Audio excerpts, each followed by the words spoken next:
I remember seeing that lifeless body there. And then when I looked in front, I saw at the bottom of my bed, at the end of the bed, I saw two majestic, big, maybe 7 foot tall. I measure in meter because I'm in Europe, so I think that's about the measurement. So about 7 feet tall, and they were two majestic beings of light. They said to me, Yvonne, it's time to go. Earth is over, we're leaving. Behind them was a spaceship, a spaceship of light. And I was absolutely not in anything alien or extraterrestrial. I was a strong, born again Christian. And they were excited. They were so excited to see me. And they said, she is back. She's back. And for me, as I had learned in my faith that we only live on earth, and that's where the first time we ever experience life, and then life goes on. But they were saying to me, she's back. I lived before and I felt it. This is Beyond with Heather Tesch, where we examine near-death experiences and life itself, hopefully making this life a little better. Hello, everybody. Welcome. I am so excited about my guest today, Yvonne Sneeden. Hello, Yvonne. Hello, Heather. How are you? I am great. The reason I'm so excited is I've seen you at IANS. We haven't had a chance to really talk in depth, but we've, passed and, talked a little bit, but you just radiate so much love and kindness. You are just so kind. And so I've really been wanting to get to know you better. So I'm so glad you're here. And I'm glad to be here with you. And it's true, we kept running into each other and smiling and, yes, just feeling the connection. So I'm glad we have that moment today together.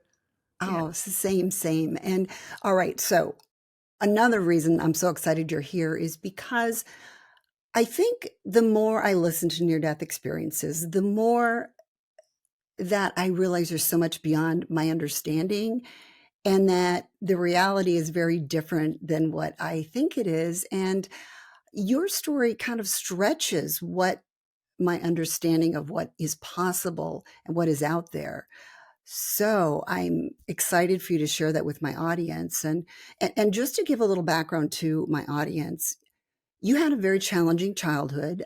Your parents put you in a boarding school. You hardly saw them. Maybe you said 3 or 4 times over like a span of a decade or something.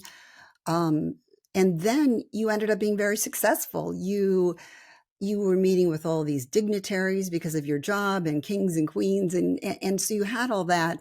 But then on your personal side, you did have some not great relationships. So that's all leading into your near-death experiences. You had 2 of them. And why don't you just take us to the day of your first one? Yeah, the first one actually, 2 weeks before that near-death experience, I knew within myself that I was going to die.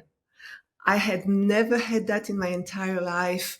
That knowing, and it was an overwhelming feeling. I knew I was going to die, and the surprising thing is that I felt total peace about it, complete 100% peace, which doesn't make any sense because I had a daughter and she was 11 at that time. So that didn't make any sense. We were just the 2 of us in the US. My entire family was in Europe. So that didn't make any sense, but I had that overwhelming peace that everything was going to be all right.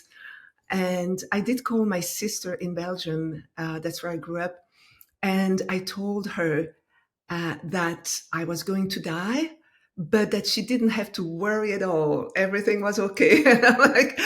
And she was really concerned. And because usually when you say that to somebody, it's just kind of very concerning. But for me, it was just total peace. I knew that I was going to go. So what I did was the next 2 weeks. I didn't know when exactly, but I knew it was going to come because also my body, the whole energy, the life energy that we all have, was completely depleted. I felt that I was not suicidal, but I felt like my energy had completely been depleted from my container, which is my body, and from my emotions or everything I had experienced. Just like you have a battery. That I always give that example because I really like it. It's one of those battery where you see, I don't want to say the name of the company, but you see that rabbit running and then suddenly slowing down and then poof stops. And I felt that I was at the moment where I would stop. And I felt completely at peace about that. So in order to prepare myself, I bought nice outfits, nice pajamas, and everything to be presentable when I would be dead for the person receiving me. And these are crazy ideas we have when you prepare for your death or something. So yeah, um, and and then the moment came. I have to say that at the same time, I had gone to the cardiologist a few weeks prior, and he had diagnosed me with really on the verge of arrhythmia. And arrhythmia, for people that the listener that don't understand what it is, it's actually your heart is racing faster, and you have an irregular heartbeat. And when you have a crisis like that, it can lead to death. So I was extremely concerned. He gave me some medication, and he said to use it when I had a moment of an attack. And it was so scary. Those moments were so scary because you couldn't stop them, even though you try to relax or do anything, it doesn't stop. I took a medication without having any attack because it was that evening. I said, I want to have a good night. Don't want to wake up with that attack and feeling like I'm dying. So I took a medication, but it was only for when you have an attack. So, and I didn't have anything that day. And so my heart slowed down in a moment that it didn't need to slow down. And then my heart stopped. And that's what happened. So I was at home in my bed. I was reading, and I remember putting my head on the bed, on my pillow, and suddenly being out of my body and looking at my lifeless body down there. I remember seeing that lifeless body there. And then when I looked in front, I saw at the bottom of my bed, at the end of the bed, I saw two majestic, big, maybe 7 foot tall. I measure in meter because I'm in Europe, so I think that's about the measurement. So about 7 feet tall, and they were two majestic beings of light. They were tall. They were blondish, whitish, short, curly hair. I always like to give a visual for people. And so they had a long white robes of light, and they both look at they both looked exactly the same, like twins, even more like clones of each other, because they were so like a copy of each other. Not a copy of each other, but they were two different entities. I could feel that they were two different entities, and they looked at me, and I felt that they were sent by the highest divinity of all life. For me, with my background, I felt like they were sent by God, or by the light, by source, by the creator of all life. And they were very much like soldier, but not like mean soldier that's here to kill, more like military escorts that were there to protect. And they had such a mighty authority, but a kind one, a loving one, but a very powerful one. And as they look at me with that soul uh, purpose and mission to take me and bring me somewhere, they said to me, Yvonne, it's time to go. Earth is over, we're leaving. And normally it wouldn't make sense because my daughter was at the next room, and I just thought it was totally normal because once you're outside of your body, you're not. We are not. We are not. You're not. Under the law of gravity, under the law of this physical body, with all the fears and all the anxiety, all the tiredness, you are a free spirit, and there is no fear in you when you're in your spirit form. So I was just without any fear, and what they were asking me to do felt totally normal. It felt totally normal. And I said, yes, okay, I'm coming. In that world of light, or that world, because there's an overwhelming feeling of trust and of protection. You can I felt completely safe. So and then they said, okay, let's go. And I said, yes, okay. And when they were talking to me, asking me to go, and they were in that majestic, all powerful, all divinity presence, behind them, I forgot to say that earlier, but when they were talking to me, behind them was a spaceship, a spaceship of light. And I was absolutely not in anything alien or extraterrestrial. I was a strong born again Christian. So um, everything that was extraterrestrial or anything was from the devil. So there was absolutely not in my mind one in minute, because people would say, yeah, it's maybe your imagination, that actually would even have thought of that. So uh, behind them was a spaceship of light, very white, pearly white, and very, I always say it's very sleek, just without any, there was no features on it. It was all made of one piece. It was not built together. It was all one piece. And it was open like a shell. So it was open to welcome us in. So when they said we have to go, I said yes, okay, and I went and stand in between both of them, and we just went into that spaceship. More, we could say more like a saucer because it was a smaller one, and so we went in, and very calmly there is a peace. There is like, that's what I have to do, that's absolutely what we are supposed to do.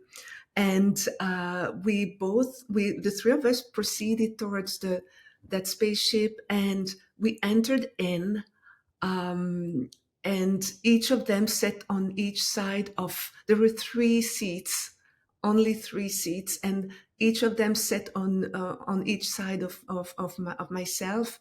And they were kind of thin. They were not the muscular that you would think. And they were very tall and thin, and with their long robe, and I can still see them just focusing. That's the only words they told me: Yvonne, it's time to go. They never talked to me after that. They were on that mission and solely doing what they had to do. And so we are in that spaceship, and the being to the right, you could say angels, angelic feel, celestial feel, soldier feel, all that blended together.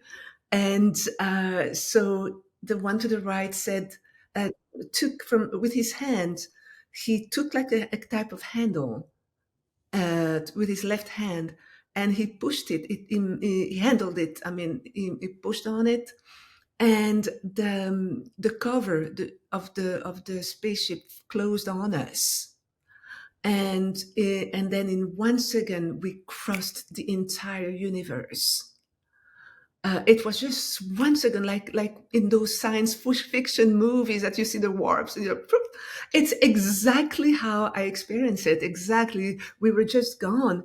But while we were crossing that, in literally 1 second, I could feel that because I was surrounded by those two big, powerful angels, or beings of light, or soldiers, celestial soldiers, there's nothing could ever happen to me, ever. If there was anything in the universe, any any danger, any anything, dangerous species or dangerous catastrophe or anything. There was nothing that could ever happen to me because they were sent by the highest everything, the highest life, the highest power of everything that is. So I felt totally confident in between them, and then we arrived. We arrived in that uh, on that planet.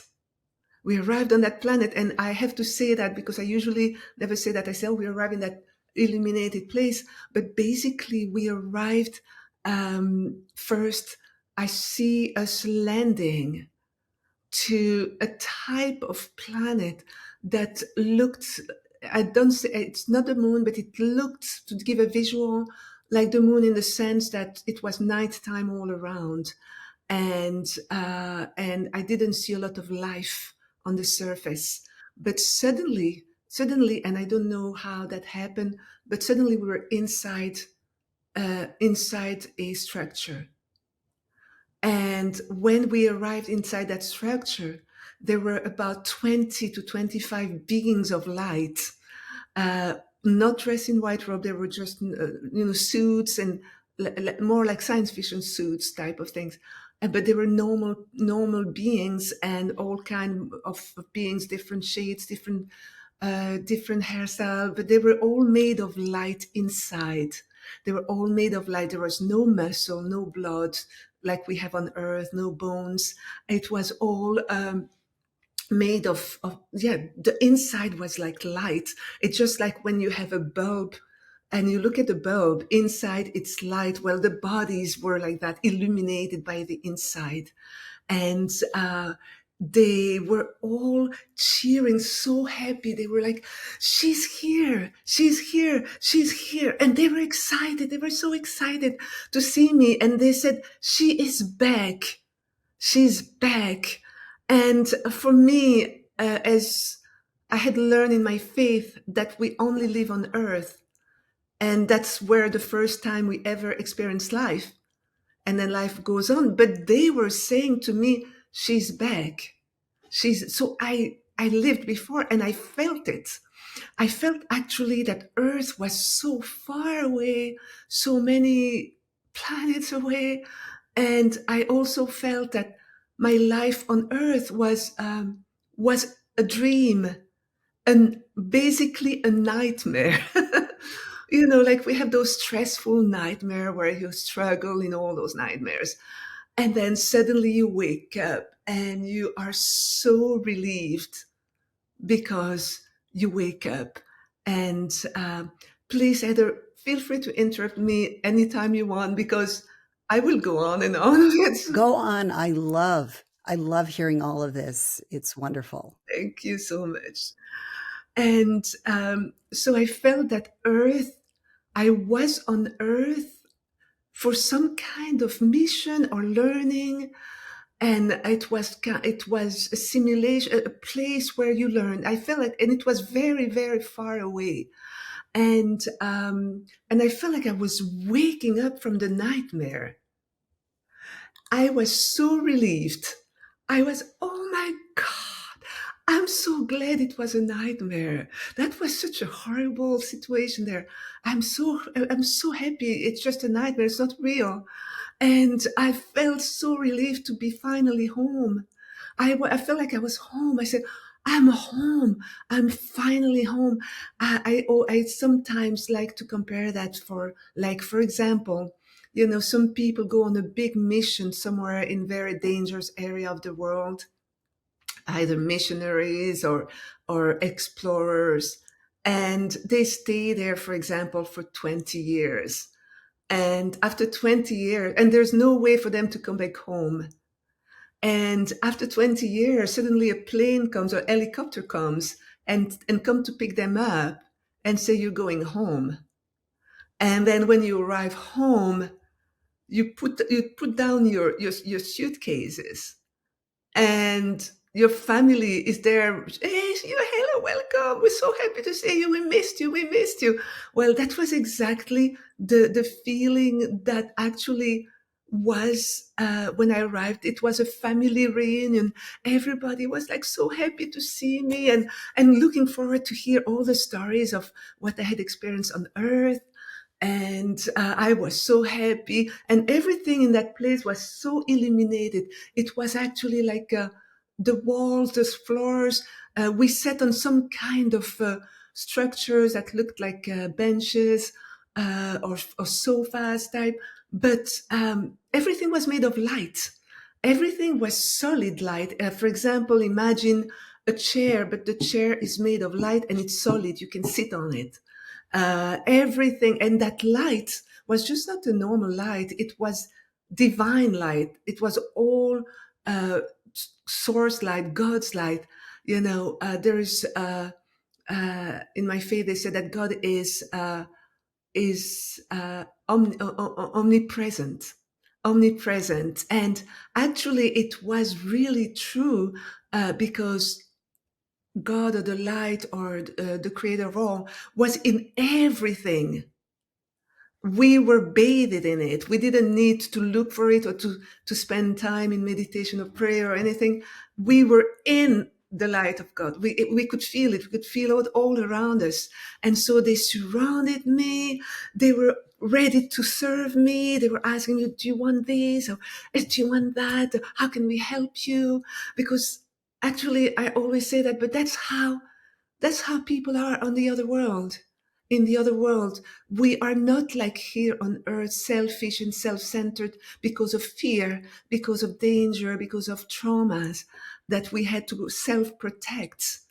But over there is trust, there is joy, there is love, there is peace because of all that. So we can freely give of ourselves without feeling any retaliation or being taken advantage of, like it would be on earth if you're too kind to giving. Over there, everyone was too kind, everyone was too giving, and everyone was celebrating one another with joy and with happiness. I really would love that people that listen to me can go into themselves and remember that's who they are. They are those people that can love, that can freely love, freely give love. Without, that's who we genuinely are.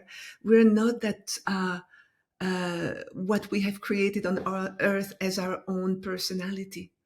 Our personality over there is not tainted by the personality we have on earth through trauma, anger, fear, everything that has been imposed on us so that we buried love under fear. But actually, we can, through above fear is love is still there, you see, and we can all remember that, especially in those times that we are experiencing today on earth. So there I was, um, surrounded. They were all sitting around. We were all catching up, and they were asking me things on earth, what was happening, what I had done, my life, and we were just like, it was family. It was my tribe. It was my creed. We were together. This was my family. And as you said so accurately in the beginning, Heather, I didn't see my parents. I saw them about 3 times. So my family, my brothers and sisters, we haven't been able to build a life where we were always together. So being with this family, I feel like it was really my real family. Even though I love my sisters and my brothers so much here on earth, but there it was really my real family before I came to earth. They were all so happy to, and that love was an unshakable love, like a real family would have for each other. They have that unshakable love, and I was experiencing it.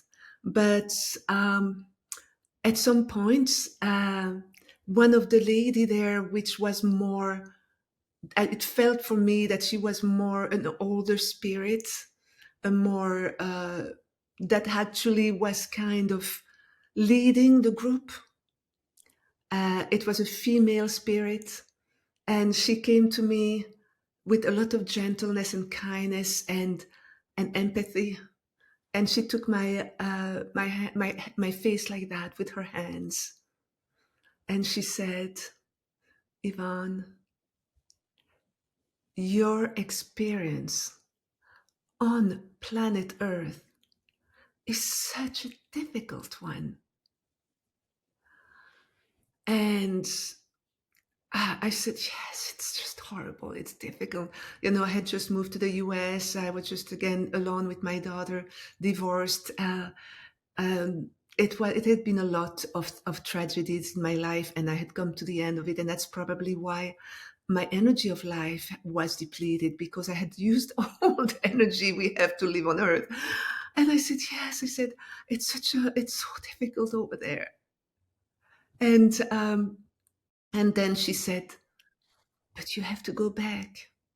You have to go back before that container, which is your body on earth, will not be able to take you back, in the sense that if I hadn't gone back, I would have just stayed home and wouldn't have finished what I had decided to accomplish on earth.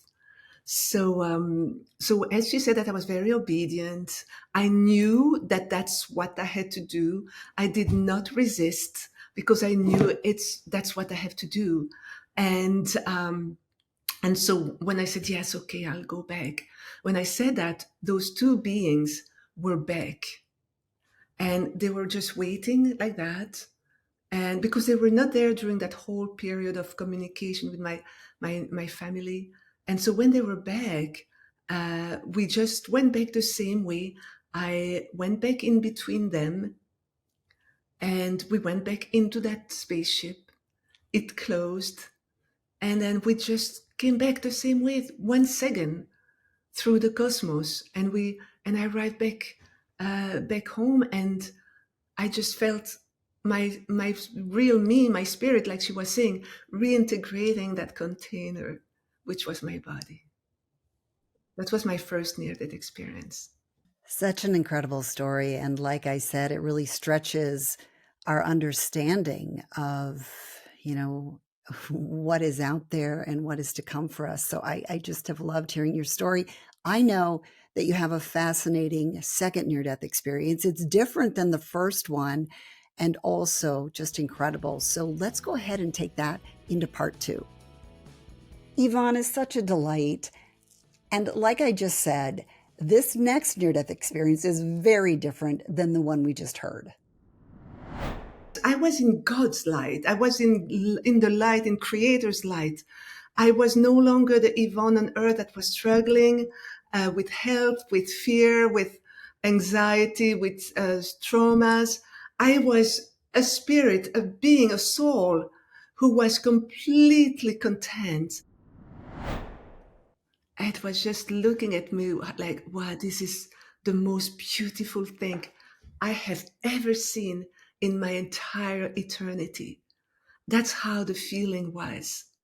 And it was just looking at me like a mother looks at her firstborn baby, with admiration, with pride, but also with protective love and kindness.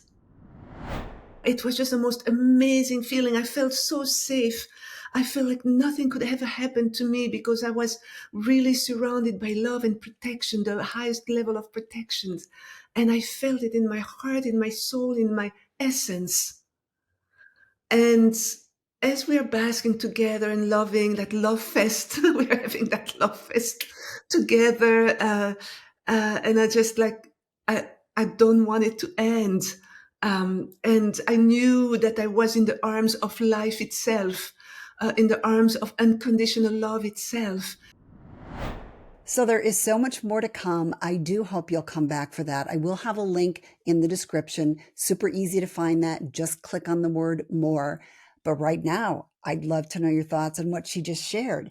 Now, I know some of you will be skeptical, because I would have been skeptical a couple of years ago. But I've just heard a lot of stories lately that have similar elements, and I just find that really fascinating. So it's just opening my mind to consider new things. What are your thoughts? What stood out to you? Please share that. Always be kind. If you're disagreeing with somebody, just say it in a nice way. And if you prefer just to say you made it, that's helpful as well. That helps my channel. And some of you are so great about doing that week after week. So thank you so much. Thank you also for your likes, for subscribing. And thank you for those of you that share these with friends or you share them on social media. That is so helpful to me. I always have all the information, as you know, for my guest in the description, and of course, those links I mentioned. You have a wonderful day. I hope that you're going to come back for the next one because it's really interesting. Thanks for joining me on Beyond with Heather Tesch. Please add comments and questions you'd like future guests to answer. Also, if you liked what you heard, please hit the thumbs up button and subscribe. That'll help keep this podcast going. You can also go to Beyond with Heather Tesch to look for more episodes.